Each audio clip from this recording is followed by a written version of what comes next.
Hey Cassandra, it's Dan. I'm going to talk through your essay with you here, point out the strengths of it as well as some areas where I think you could improve if you choose to revise this essay. Also, I hope some of the stuff I say will help you with your second essay. As a reminder, you have a choice at the end of the quarter to revise one of your essays. So maybe this is it, or maybe essay two is it, but I'll kind of walk through my analysis of your paper and hopefully that'll help your writing as we go forward. I like the start of your paper. So you've got a good opening question right there. Normally, questions I think can be a little bit overdone. Excuse me. But I like this one. This grabs our attention right away. I see here that you've got where it's happening, you've got when it's happening, you've named the book and the authors. All that's terrific right there. His early faith, his church sermons, and his nonviolent training. So that's to me your roadmap right there. There is a little bit of a you'll see there's a little bit of a disjunction between your roadmap and what you talk about in your essay. For instance, let me give you an example. His early faith should be the subject of your first body paragraph rather than segregation. In fact, I might take this first body paragraph out and maybe use this paragraph here to talk about his early faith. I wanted to be a preacher.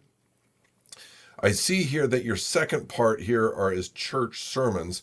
And this paragraph, this second body paragraph, has got good quotes in it, but it doesn't really talk about that moment when he goes to the church and does his sermons. Let's see if I can show you what that looks like. He's 15 years old. Here's Martin Luther King on the radio. And yeah, so this part right here where he goes to preach his sermons. So I might add something from that section right there to help kind of follow up on this church sermon idea.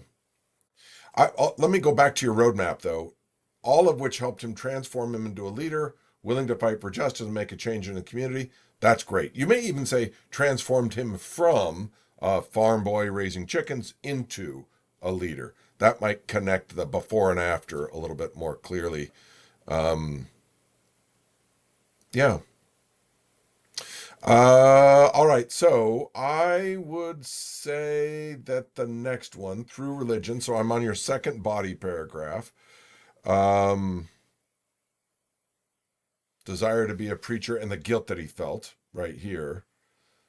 Um, this is, it was important because it helped him understand fairness, nonviolence, and his role in wanting to make a change. You know, I might talk about uh, blessed are or the peacemakers, or blessed are those who are persecuted for righteousness' sake. That might be a stronger way of explaining how religion taught him about fairness and nonviolence. And maybe then talk about wanting to make a change as being from Martin Luther King, talking about the social gospel. So I hope you're following that. If you're going to talk about religion gave him a sense of fairness, you might talk about the beatitude that says persecuted for righteousness' sake. If you want to talk about nonviolence, you could talk about the beatitude of blessed are the peacemakers. It may be trying to do too much in this paragraph, but that would be my suggestion. I think this body paragraph here about Jim Lawson, it do more than shape him. They motivate him to take action. Great job of how that's your best topic sentence, I think. How they how this sermons by John by Jim Lawson. Yeah, I think I would even say that Jim Lawson's preaching of the gospel, or Jim Lawson reminding people to love your enemy the way that Christ loved or demanded his followers love their enemy. I think that might be a way of making that connection a little bit better. And then you've got this paragraph about his arrest, and I'm going to come back up here. Nonviolent training. I'm not sure his arrest fits into the nonviolent training concept. What you might do there is um, add that to the topic sentence, or excuse me, to the roadmap, and maybe work a little bit on how he learned or grew or changed. Maybe the power of nonviolent action is what you're trying to say, is how he learned or grew or changed from being arrested.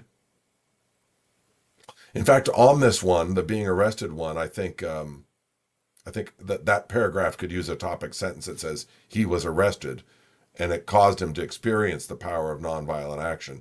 That might be the best way to approach that. And then this part down here, how to love your attacker, that might be a good thing to include in the nonviolent paragraph. So I might move some of your support around there. Um, yeah, that might be my suggestion. I like the way you synthesize religion, faith, and dignity in your conclusion right here. Um, yeah, I like this. Reminds me. I think that gives a nice kind of personal feel to this as well. I hope that was helpful. If it's not, or if you need me to clear some things up, you'll see. I'll include a little summary of this, an AI generated summary of this transcript. But if you have any questions, please let me know, and good luck on Essay 2.